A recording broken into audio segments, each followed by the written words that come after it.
Bismillahirrahmanirrahim. Alhamdulillahi Rabbil Alamin.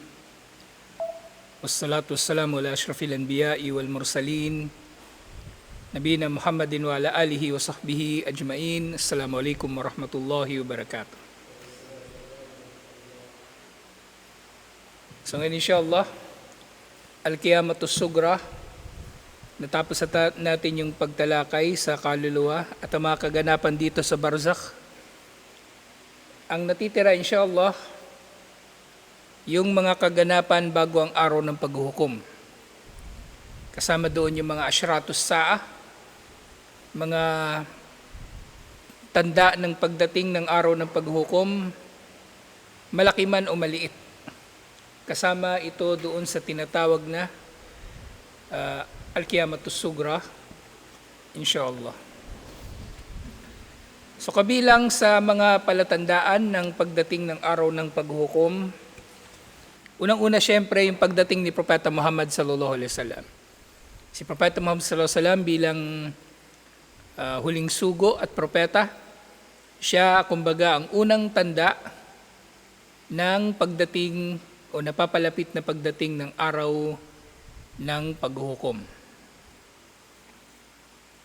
Pangalawa, ang pagkahati ng buwan, nangyari ito nung panahon ni Propeta Muhammad sallallahu alaihi wasallam.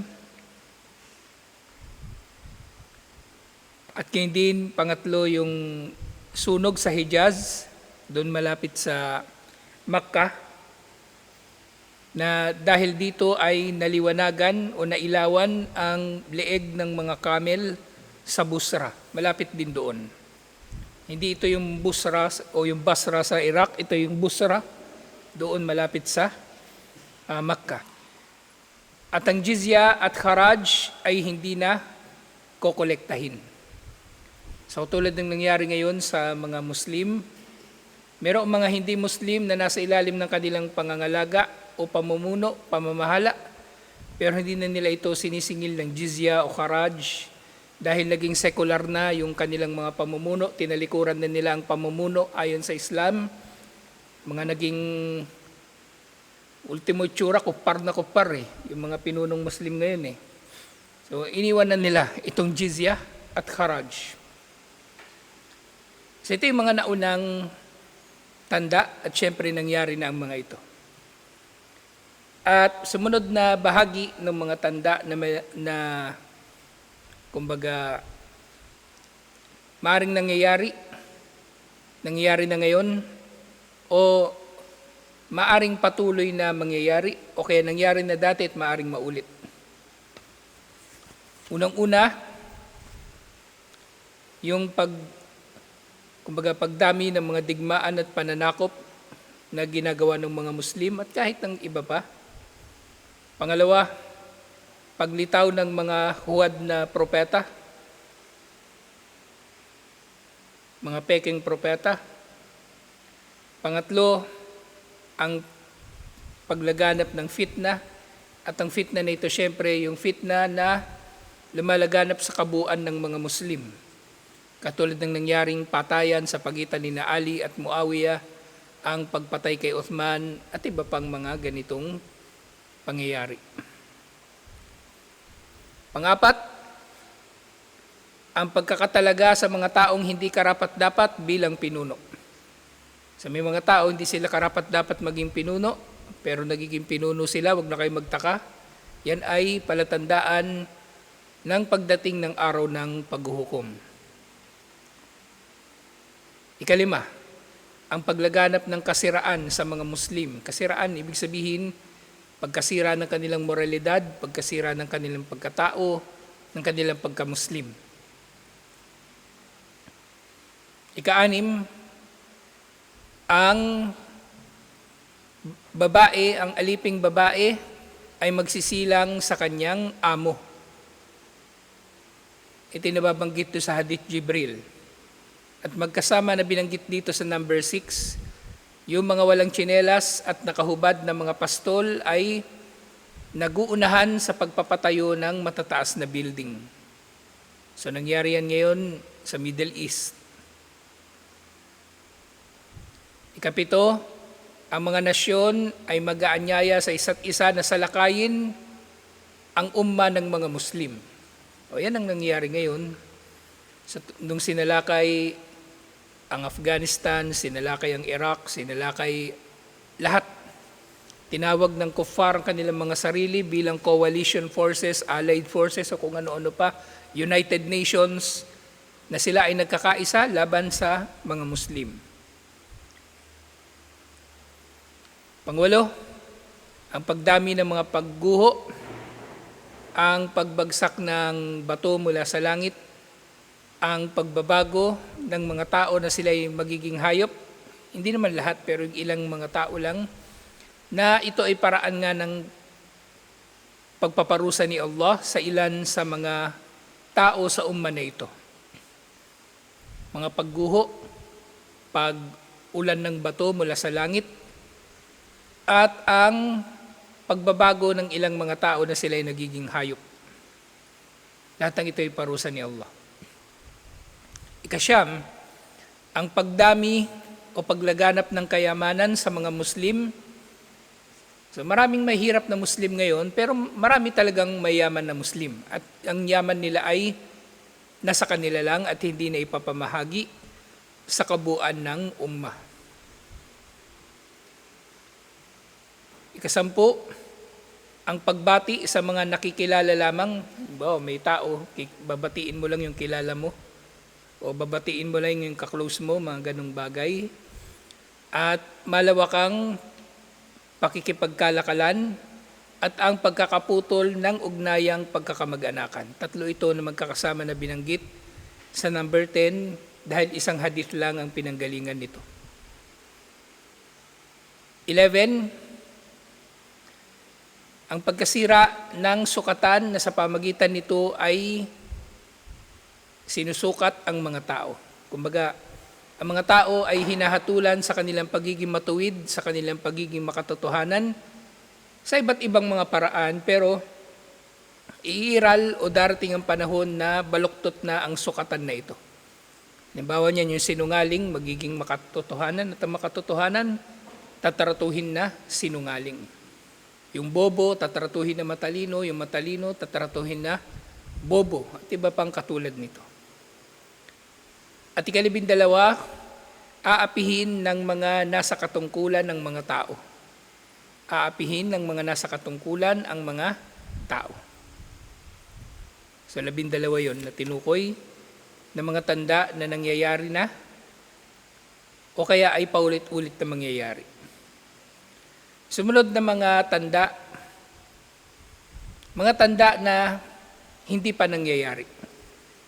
Pero yun nga, ipapaalala natin na ang aklat na ito ay sinulat ni Sheikh Omar Al-Ashkar 1990.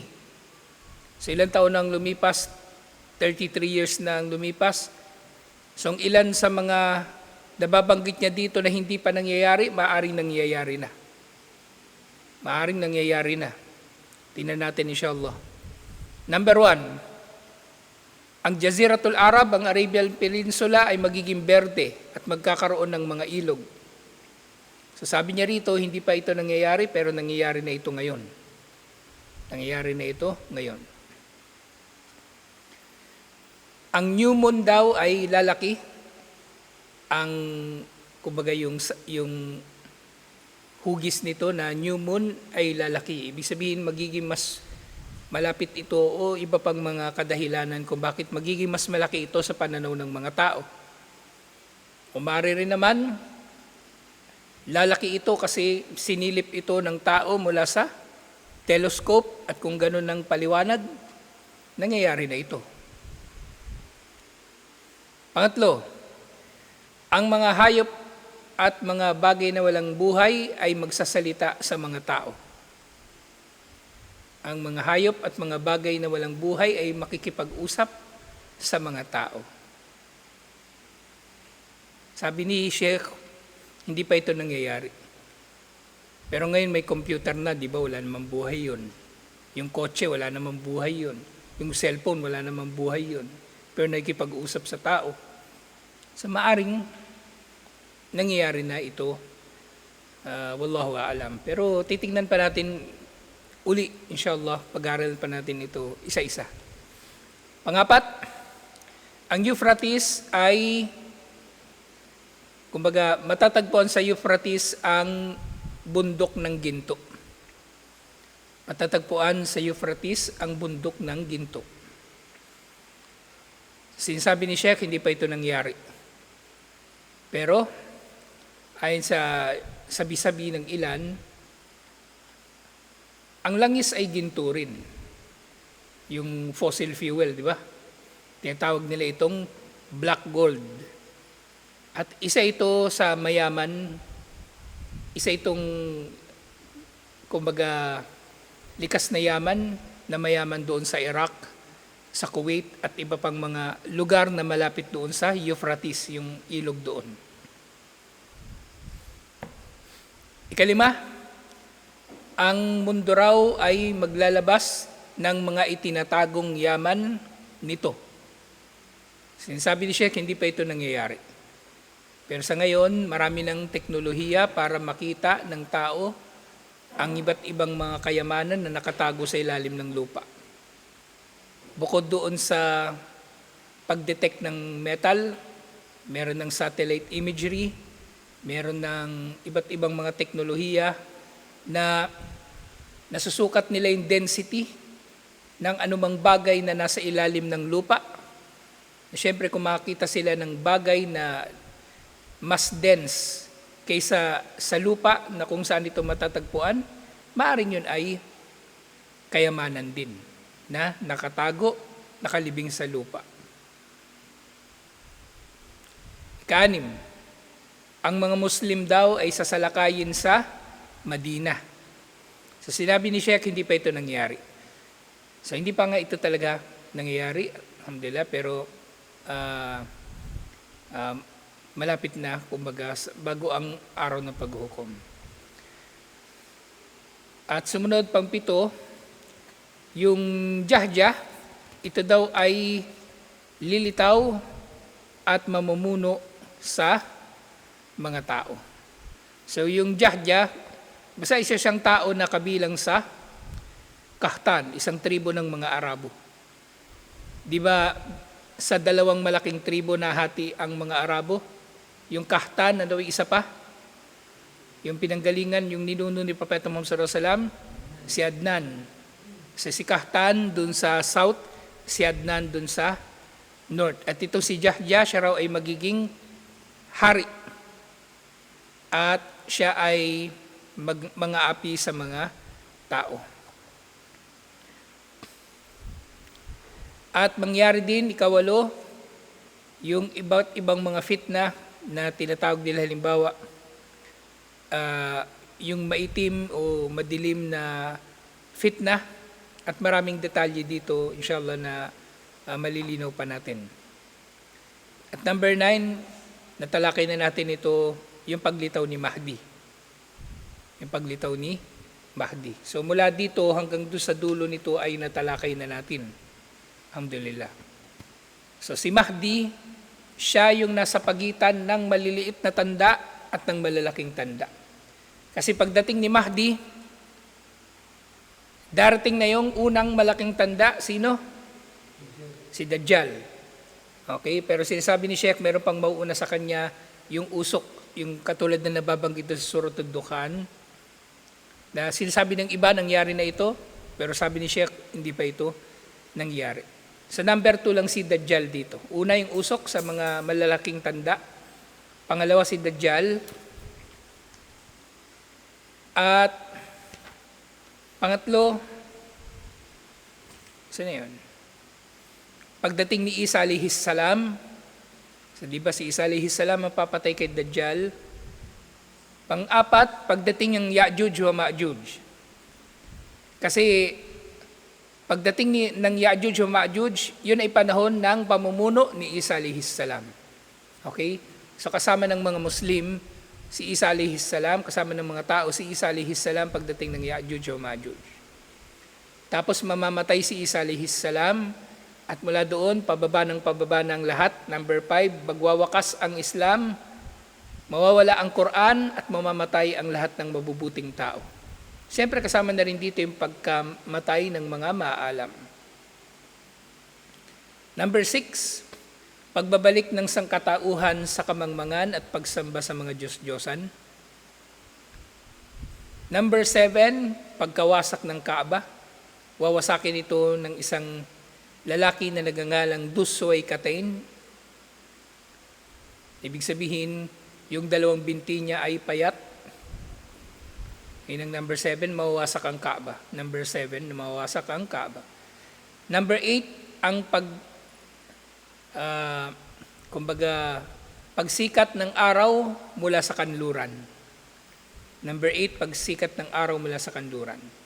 Number 9, paglitaw ng isang halimaw na tatatakan niya yung mga tao sa kanilang ilong.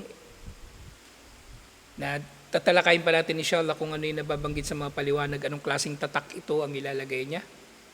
At number 10, ang paglitaw ng apoy na kung saan ang apoy na ito, ang paglitaw ng apoy na titipon sa mga tao patungo sa Syam at doon matitipon yung mga tao sa Syria.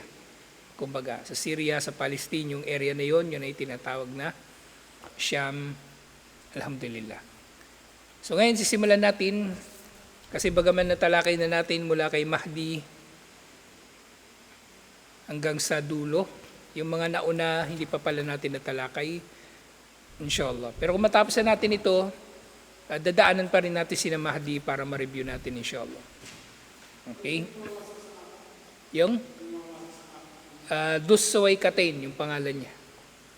Dusway Katain. Ibig sabihin, meron siyang dalawang payat na binti. Yung binti niya, payat, parehong payat. So ngayon, inshallah, unang-una sa mga tatalakayin natin ay ang pagdating ng araw ng paghuhukom. Na darating ang araw ng paghuhukom nang walang pagdududa. Ang oras ng pagdating ng araw ng paghuhukom ay malapit na. At walang sino man ang nakakalam eksakto kung kailan ito, kahit si Propeta Muhammad sallallahu alaihi wasallam, kahit ang mga anghel. At ito ay mayroong matinding hikmah kung bakit inilihim ito ni Allah. Ikalimang usapin dito, dinadaanan lang natin, binubudan, pero madadaanan natin ito lahat. Na hindi pinahintulutan na ang tao ay magbibigay ng kanyang interpretasyon kung kailan darating ang pagkagunaw ng mundo, kumbaga. Katulad ng yung mga sabi nila 2012, year 2000 o kung ano-ano pang sinasabi nila. At iba't iba pang mga sabi-sabi ng mga tao tungkol sa pagkagunaw ng mundo, kumbaga.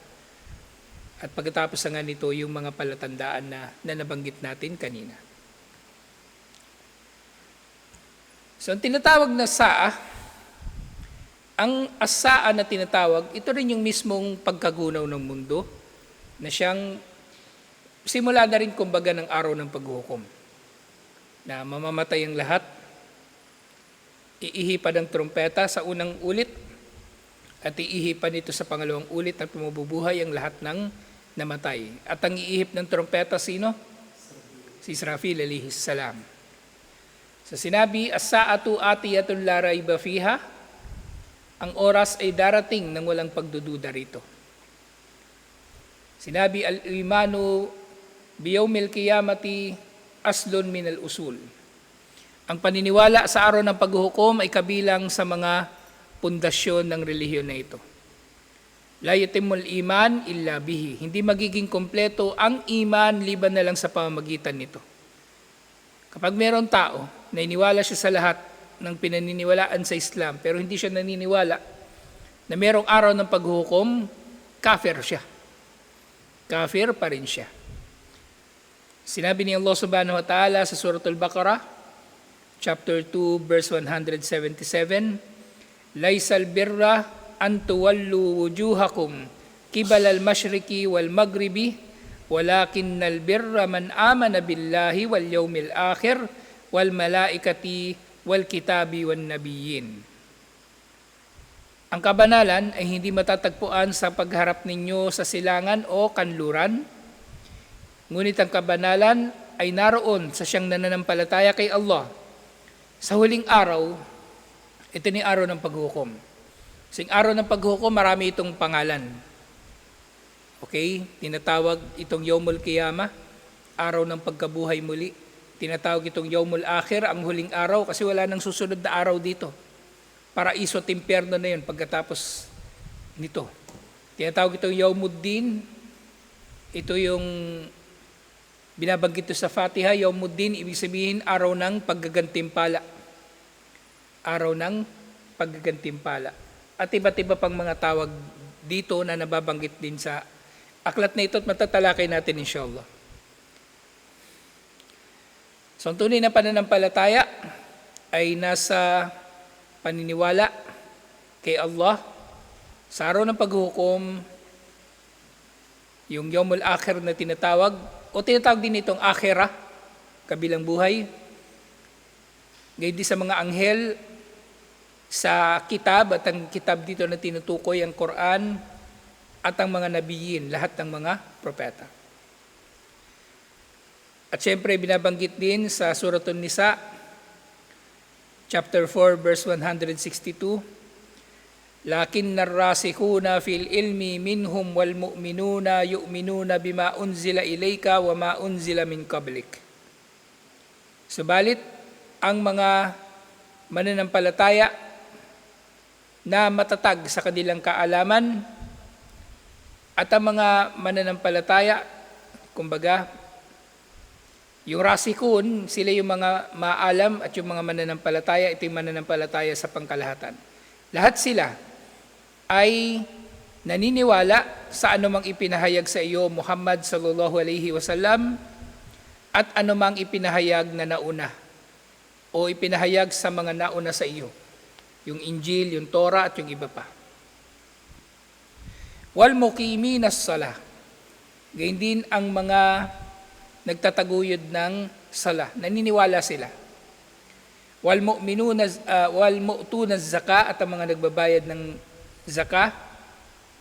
Wal mu'minuna billahi wal yawmil akhiri ulaika sayu'tihim ajran azima.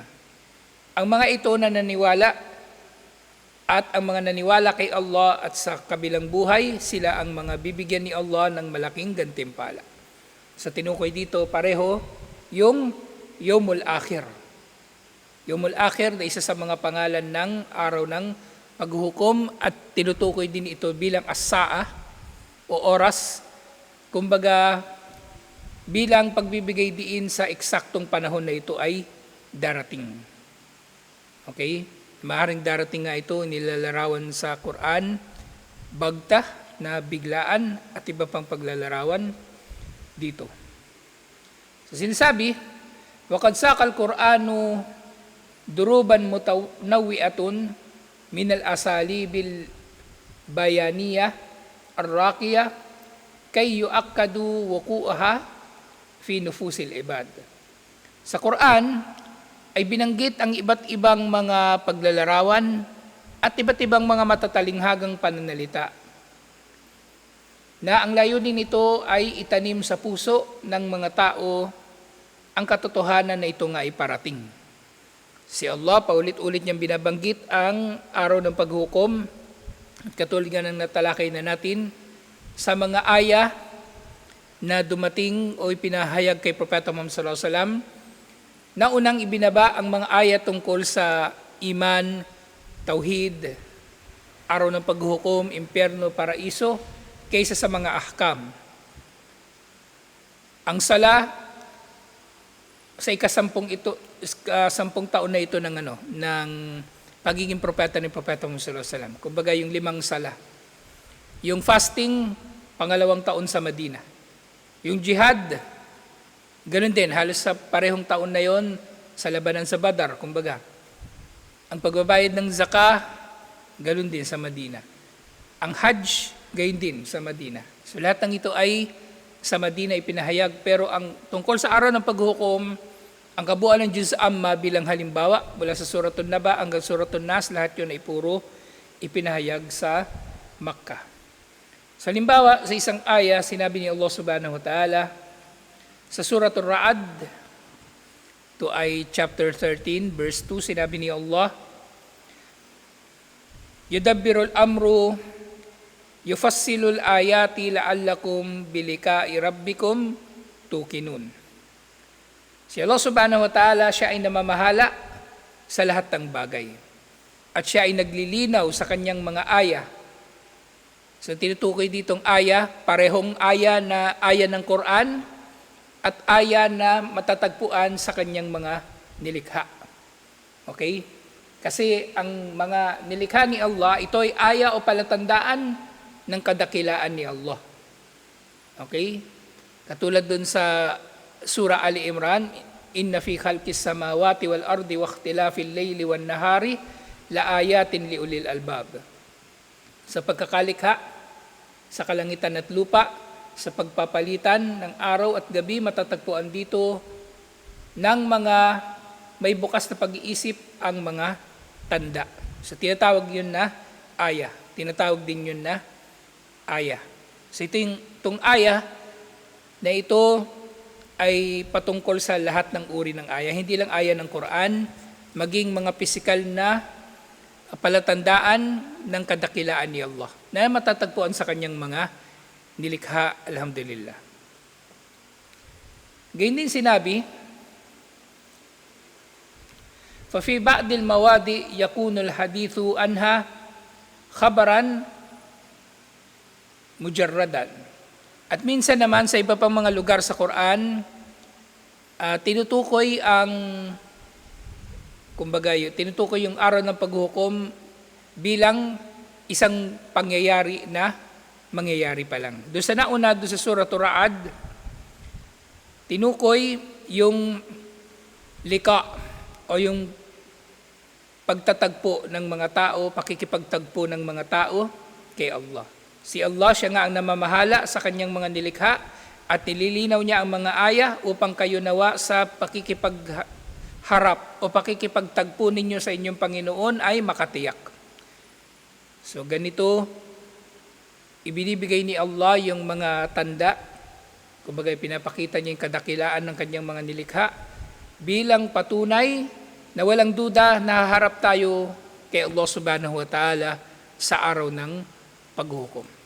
Katulad ng kung paanong nakatitiyak tayo na ang araw ay sumisikat sa silangan, lulubog sa kanluran, kung paanong ang ilog ay dumadaloy, kung paanong tayo ay nakakapagsalita, nakakarinig, tiyak na darating ang araw na makakaharap natin si Allah. Na yun nga, doon sa sumunod na tinukoy ni Sheikh Rahimahullah, minsan ang araw ng paghukom ay tinutukoy bilang isang bagay na paparating. So sinabi ni Allah, Allahu yabda'ul khalqa thumma yu'iduhu thumma ilayhi turja'un.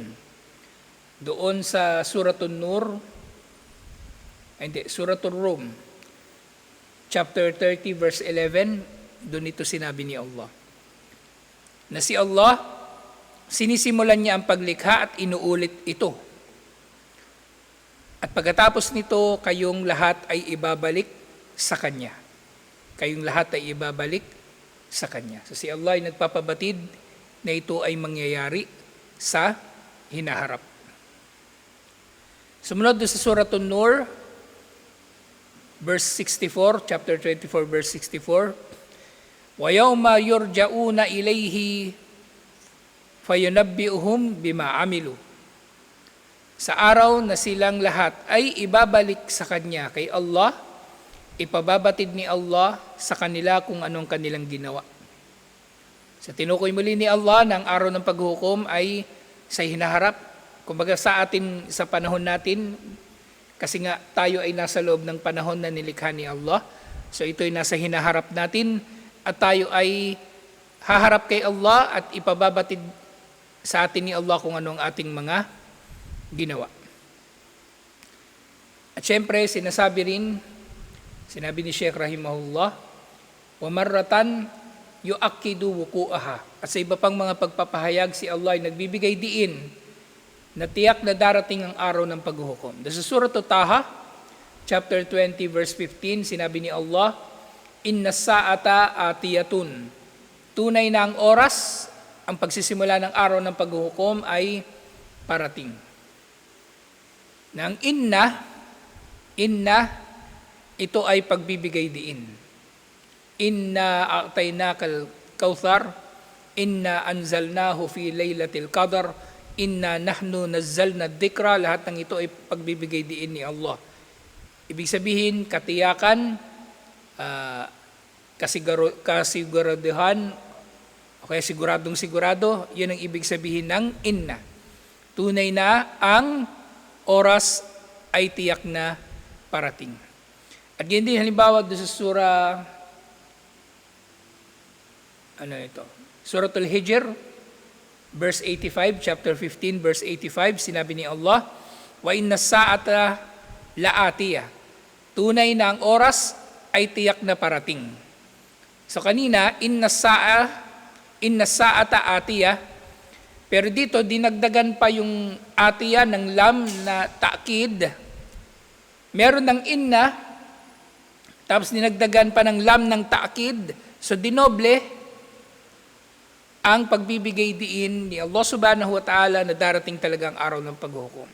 Wa inna sa'ata la'atiyah. Tiyak na ang oras ay siguradong darating. So tiyak na sigurado pa. Kumbaga sa literal na translation nito. At karugtong nito sinabi, faspa as-safha al-jamil, kaya magpaumanhin ka ng mainam na pagpapaumanhin.